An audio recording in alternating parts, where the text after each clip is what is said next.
Sumipot ang majority block sa sesyon ng Senado ngayong araw. Kasunod yan ng pagsuko ni Senator Jinggoy Estrada sa kanyang kasong plunder sa flood control scandal. Live mula sa Senado, nasa frontline ng balitang yan, si Mobile Journal Merimon Reyes. Merimon, ilang oras naghintay ang minority leaders or minority senators?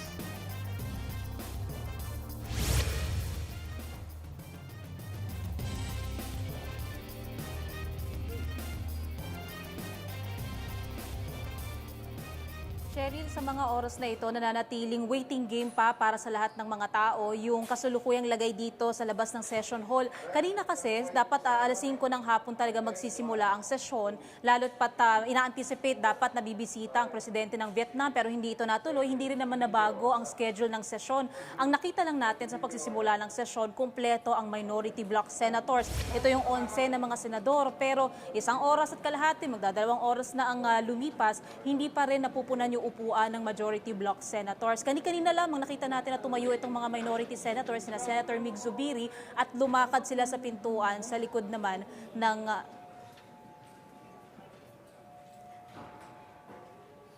nakita natin sila Wala naman nagsabi na magka-cancel sila. So, we're just waiting. We're ready to work.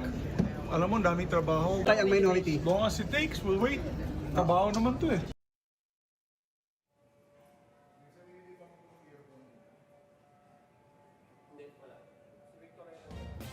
At pagkatunod naman doon, sa oras na ito, nakita nga natin yung mga senador, umalis sila, sina Senator Mig Zubiri, pero wala namang sinabi kung aalis na ba talaga sila. Ang sabi lang kasi ni Senator Migs, maaga pa naman daw, kaya maghihintay muna sila. Samantala, kanina lang may nakita lang din tayong post online ni Senate President Alan Peter Cayetano na mensahe niya raw sa minority senators na co-equal branch nga raw sa gobyerno itong Senado and yung ilang mga desisyon daw patungkol dito, bahala na raw ang mga kapwa niya senador. So dito sa paligid natin, may mga tao pa naman sa labas ng session hall, sa loob ng session hall, yung mga guests, yung mga staff.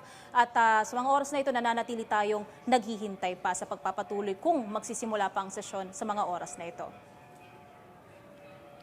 Merimon, so nasaan nga ba yung majority senators habang nasa plenaryo ang minority senators?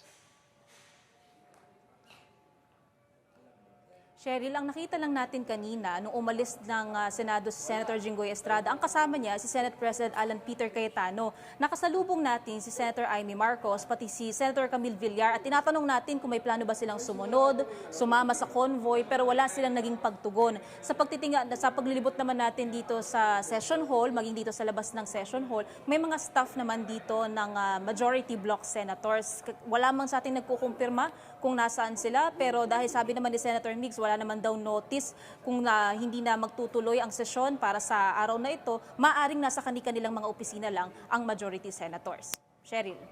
Paano ba yung proseso, Merimon? Hindi ba pwedeng magsimula ang sesyon ng Senado kahit minority lang ang present? Hindi, Cheryl. Ang kailangan dito quorum, pati ang pinakamahalagang papel ng presiding officer. Sa kasong ito, ang presiding officer ay si SP Cayetano, ang Senate President, o kaya naman sa absence niya, si Senate President Pro Tempore Loren Legarda. Pero pareho silang wala dito. Ang ilang impormasyon pa nating nakuha, maaaring anytime bumalik dito si SP Cayetano, wala rin namang notice pa mula sa mayorya o sa liderato na may pagkakansela na ng sesyon. Kaya maaari, dito naman kasi sa Senado, halimbawa kung babalikan natin yung budget season, 1-2 sawa ang mga senador dito kahit abutin sila ng hating gabi. At dahil nga wala pang notice ng pagkakansela, maaaring maghihintay pa tayo hanggang sa mga susunod na oras. Cheryl. Maraming salamat, Merimon Reyes.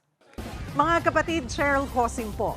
Maging maalam at may pakialam sa mga napapanahong issue at headlines. Mag-follow at mag-subscribe na sa social media pages ng News 5.